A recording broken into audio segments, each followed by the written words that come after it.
No prepares tus mejores argumentos. No tiene caso. Bienvenidos al podcast de otro millennial católico. Se habrán podido dar cuenta que la estructura de este capítulo no es exactamente igual a las anteriores. Y es que vamos a comenzar una sección que consistirá en dar lectura a alguna reflexión que previamente he escrito sobre diversos temas. La primera reflexión, como ya lo dije antes, se titula No prepares tus mejores argumentos. No tiene caso. Hace algún tiempo, escuchando un programa de televisión sobre Santo Tomás de Aquino, descubrí una frase de este filósofo y doctor de la iglesia que decía así: toda verdad, dígala quien la diga, viene del Espíritu Santo. Más allá de las implicaciones teológicas que podemos encontrar en esta frase, nos encontramos con una postura que puede resultar muy útil para el debatiente cristiano, el cual, guiado por la caridad, no buscará ganar cualquier debate, sino encontrar, junto con su interlocutor, la verdad. Pues sin importar si nos referimos a algún pagano, hereje, satánico, etc., si dice verdad, entonces esta será valiosa en sí misma, sin importar quién la emita. No buscará pues humillar, descalificar, burlarse ni encontrar la forma de destrozar al rival, aunque sea con el uso de argumentos válidos, y así alzar su propio ego. Hablo del debatiente cristiano porque es el que, al menos por semántica, tiene una mejor comprensión de la caridad o amor, según se le quiera llamar, y entenderá que amar al prójimo implica también la forma en que se le trata en un debate, aunque realmente esta postura es la que debería seguir todo debatiente. Me refiero, específicamente, a no querer ganar un debate, sino a encontrar la verdad.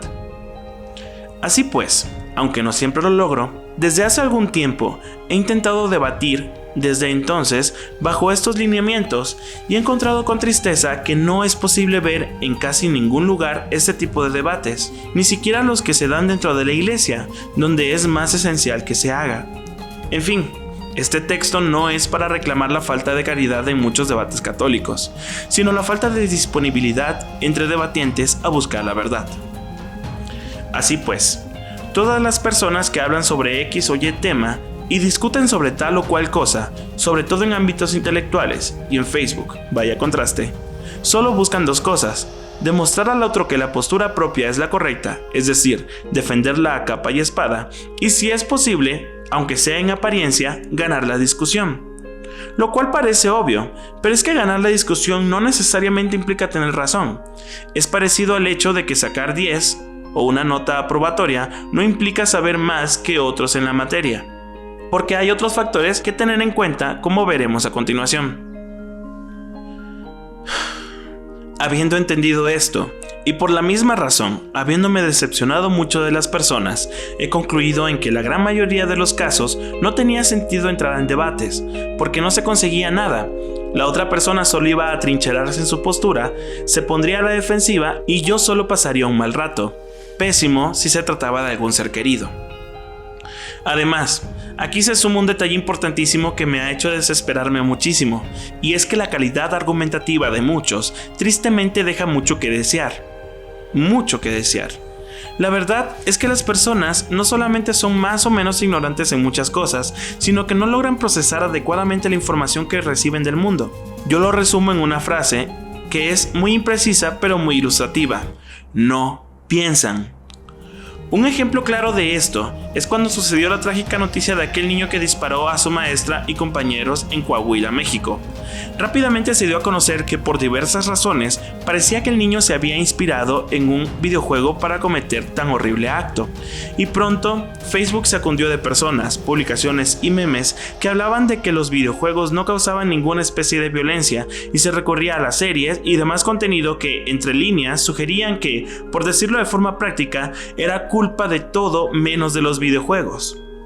Me desesperaba que realmente las personas no supieran argumentar, que no se dieran cuenta de que su argumento era fácilmente refutable y que cada vez más personas compartieran publicaciones, opiniones y memes demasiado falaces y no se detuvieran a pensar un momento en que tal vez podría haber una tercera opción a pensar que o solo los videojuegos generan violencia o que los videojuegos en absoluto generan violencia. Se trató muy poco el hecho, por ejemplo, de que existe una clasificación de videojuegos que es completamente ignorada en nuestra sociedad y que los videojuegos violentos solo los deberían jugar a partir de cierta edad. así como las series, el cine, etc. Básicamente los videojuegos influyen tanto en la sociedad como muchos otros aspectos, las series, el cine, la televisión, las redes sociales, la publicidad, etc. Y no deben ser excluidos de este grupo. En fin, esto es algo que me ha estado preocupando en demasía, pues cada vez es más común ver este fenómeno. Me ha estado preocupando tanto que me ha hecho reflexionar muchísimo, en verdad mucho, el por qué sucede todo esto, y tiene relación con lo que publiqué hace tiempo en mi Facebook personal sobre la democracia en México. En aquella publicación exponía una reflexión sobre por qué en México no existe una verdadera democracia, o al menos esta no funciona en nuestro país, y quizás no era el mejor modelo para el México actual. Básicamente, mi tesis consistía en explicar que cuando existen elecciones, en realidad no gana necesariamente el mejor candidato, sino el que mejor se venda.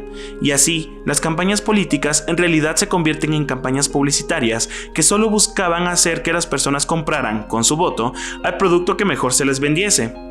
Explicaba que las personas no estaban preparadas para tomar una decisión, no tienen los conocimientos básicos necesarios para por lo menos distinguir un candidato de otro, con base en sus propuestas políticas, que es lo que realmente importa. Pero al final, la gente tiene que decidir, y lo tienen que hacer ante la ausencia del conocimiento, apoyándose en recursos que no son necesariamente los mejores para tomar una decisión en ese sentido, como la popularidad, su forma de ser, si se ha vendido como el menos corrupto y no nos va a robar, o por lo menos porque promete darme algo, etcétera, etcétera, etcétera. El problema que he notado ahora es que este problema se replica en todos los ámbitos de la vida. Tristemente, las personas no tienden a tener una base filosófica sólida, y sus razones sobre por qué tienen tal o cual postura sobre cualquier cosa dejan mucho que desear, muchas veces haciendo el simple ejercicio de ¿por qué? ¿Por qué? ¿Por qué? Es decir, de profundizar hasta la raíz de sus posturas, llega un momento en que las personas se descubren ignorantes de cosas básicas que se deberían considerar para tener alguna postura sobre un tema. ¿Qué hace a un ser humano ser un ser humano? ¿Qué significa estar consciente? ¿Qué es un derecho? ¿Qué es un matrimonio? ¿Por qué una cosa es distinta o igual a la otra? ¿Por qué sí? ¿Por qué no? Son algunos ejemplos. Esto es preocupante porque por un lado vemos que las personas no tienen una base filosófica o ni siquiera lógica, por lo cual toman tal o cual postura, y por el otro lado vemos que realmente tienen posturas. Entonces, ¿cómo demonios toman sus posturas? Y aquí vemos, tristemente, que al no tener bases para poder pensar racionalmente, realmente sus posturas son fruto de la emotividad y el sentimentalismo en diversos niveles. Lo triste del caso es que este tipo de sensaciones son producto del mercado y de los fenómenos sociales a los cuales son arrastrados sin poner demasiado esfuerzo, porque no tienen una base sólida para pensar y darse cuenta que están siéndolo. De hecho, muchas veces piensan que son los demás los que están siendo manipulados y se las dan de libres pensadores sin darse cuenta que son ellos mismos los esclavos en un mundo globalizado que les dice a qué decir sí y a qué decir no.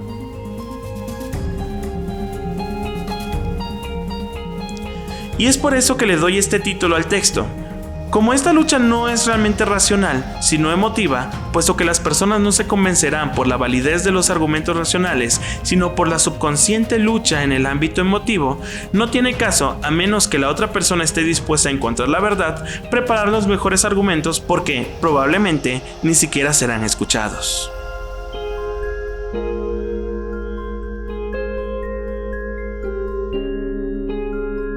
Marco Ramón García, otro millennial católico.